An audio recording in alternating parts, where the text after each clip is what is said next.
The story begins with an unknown entity called the Center narrating the creation of life on Earth, and the evolution of human life and technology and his plans on cleansing the Earth. The movie cuts to the end of the Korean War in July 1953, where the US Air Force pilots Jordan and Morgan are on their way back after the war is over when they get attacked by the Korean Air Force, who might not have confirmed yet the ceasefire. Jordan's aircraft is shot down and the engine catches fire, but he manages to timely escape. After Jordan ejects to safety, he faces a Korean soldier who attacks him, and Jordan has no other option but to eliminate him for his survival. Elsewhere, in the Gotham City Observatory, a scientist, Dr. Ertl, has accidentally teleported an alien called Jaeons from Mars. When Dr. Ertl sees the appearance of Jaeon, he suffers a fatal heart attack, and just when he is about to pass away, he apologizes to Jaeon for not being able to send him back and finally breathes his last. That Specie takes over the identity of Dr. Ertl through his shape-shifting abilities. On the contrary, during Indochina 1954, when the conflicts led to many destructions, the Superman named Kal met Wonder Woman Diana with a group of rescued women. She tells Superman about a village where the people helped the French,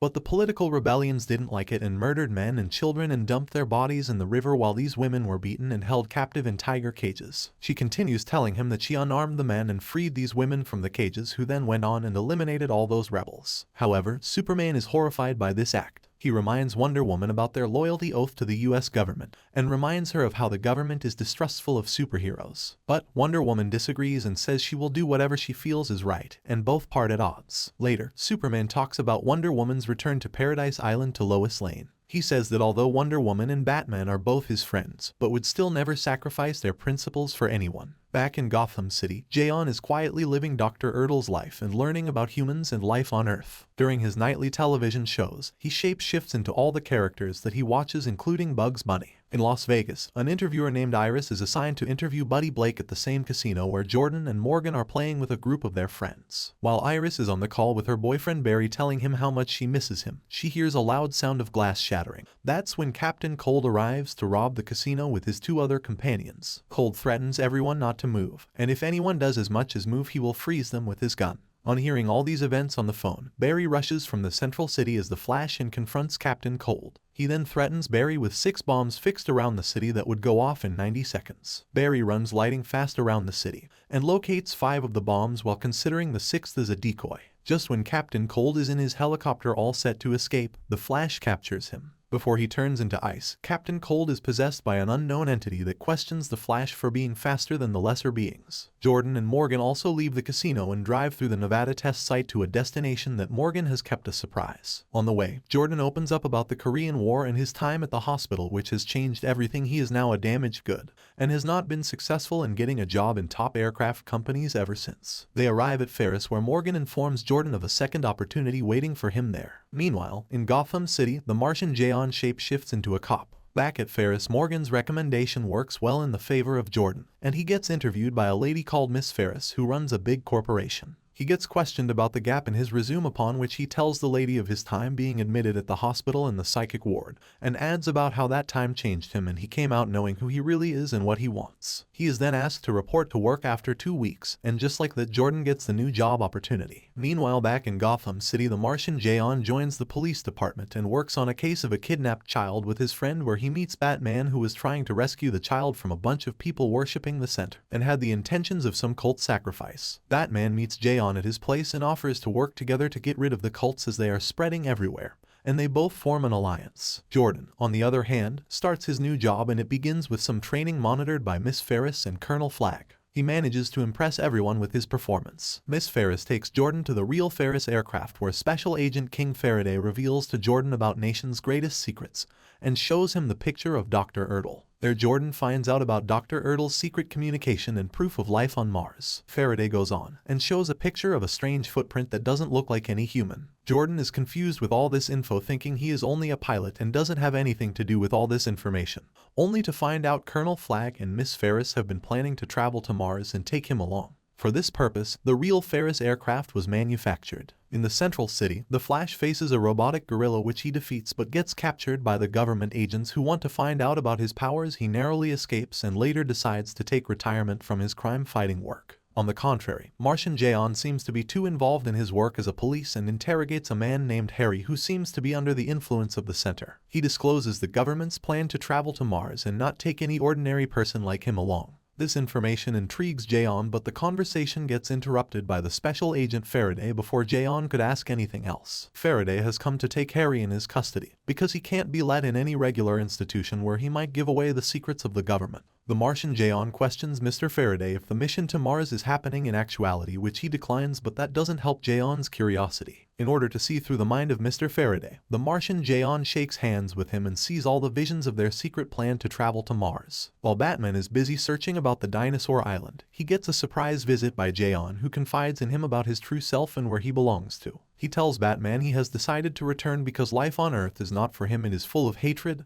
jealousy, and bitterness. At the Ferris industry, everything seems to be ready for the mission to Mars, and they are all set to leave when Jaeon sneakily enters the aircraft so nobody sees him, but he gets caught red-handed by Agent Faraday. In the struggle with Jaeon, the gunshot by Faraday mistakenly hits the aircraft. The aircraft still launches, and with that Jaeon gets left behind. Midway to Mars, the aircraft starts malfunctioning, loses pressure, and the engines fail. Jordan suggests the Colonel let him land the aircraft on the ground, but the Colonel rejects it straight away because of the weapons on board, which would be dangerous and lead to mass destruction. The argument makes Jordan punch Colonel to unconsciousness so he can attempt a safe landing of the aircraft back on the ground. At the station, Miss Ferris doesn't seem to have known about the weapons on board. Colonel Flagg regains consciousness and tries to stop Jordan from landing, and after a brief struggle he ejects Jordan from the cockpit, but Jordan luckily gets rescued by Superman. Meanwhile, Flagg detonates the rocket. While Jordan is brought back to the ground by Superman safely, Faraday has been keeping the Martian Jaeon in his custody because he thinks Jaeon can't be trusted. But Superman knocks some sense in Faraday, saying with all the power Jaeon has got, he could have left any time he wanted, but he didn't. Wonder Woman, at Paradise Island, is seen practicing a sword fight with her friend Mala, who interrogates her about America, to which she tells her it has changed after the war. Mala tells Wonder Woman that things have changed on the island as well, and now they require a change of leadership. A leader who would always be close to home, pointing toward herself. Back at the station, Jordan is found by the Green Lantern of Sector 2814 called the Abin Sur, the rocket that he travels in meets an accident and it leaves him injured badly. Abin Sur tells Jordan he was here to help them with the Center, which is a monstrous creature that fears humans and wants to eradicate every human being.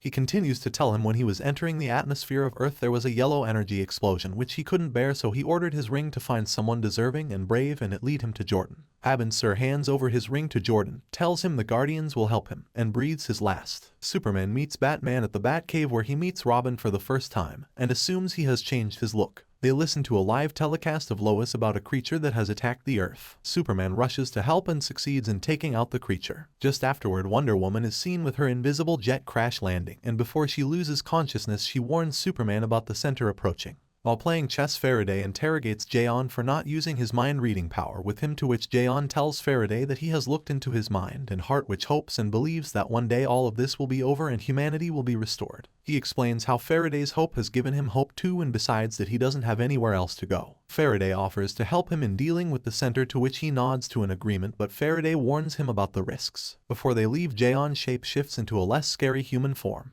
Jordan goes to a bar after work where the television is broadcasting Lois from Florida, informing that the center has attacked with its enormous flying island protected by mutated dinosaur guards. While this happens, Iris is talking Barry out of his retirement so he can go and help save the Earth. This news makes all the superheroes like Superman, Batman, Wonder Woman, and the Flash rush and joins the battle against the center. Jordan also decides to play his part in saving the Earth and says his farewell to Miss Ferris before departing. When the superheroes arrive, the government decides not to trust them and guns are pointed at each other. That's when Superman arrives to settle the conflict and advocate cooperation between both sides against the center. Surprisingly, Faraday and Jaeon appear, and the second Superman statement makes them all agree to work together for the survival of mankind. Superman then flies towards the center to have a closer look so they can plan a proper strategy, but the center gets to him and hunts him down. The television anchor Lois announces Superman's demise with great sorrow and breaks down in tears. This news comes as a shock to everyone, but the rest of the heroes continue to take on Superman's plan forward. While Faraday, Jaeon, Will Magnus, and the Challenger are having a meeting to decide their plan,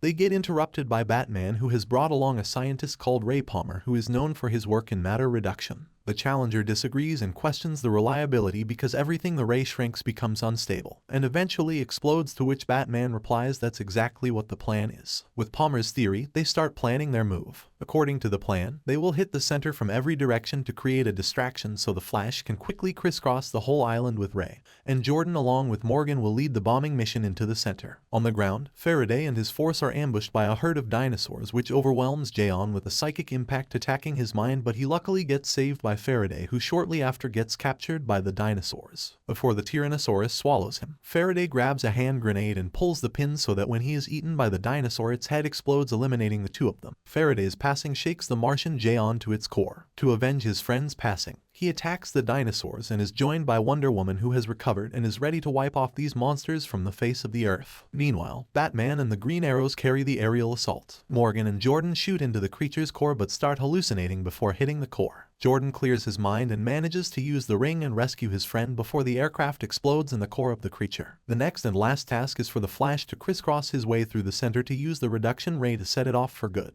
He covers the whole center with the ray and dives into the ocean before it explodes. He is shortly rescued by his friends Wonder Woman and Jayon. Jordan realizes that if the center explodes, it will cause too much destruction, so it's high time he tests the power of this ring. Dropping his friend in the ocean, he rushes to the center and surrounds the whole center with green energy to avoid any destruction to the land and tows it into space where it finally explodes. Everyone celebrates the victory against the center, and that's when they are struck by the good news of Superman being alive but injured. He was saved by a man named Arthur who claims to be from the underwater kingdom and has treated Superman for his injuries during the battle against the center. Superman reunites with Lois and the rest of the superheroes who were there celebrating. The whole world celebrates this victory, and all the heroes are awarded and acknowledged for their part in this battle and victory against the center by the government of America. Everyone is alive to see a new day, a new light for mankind with more humanity and less hatred.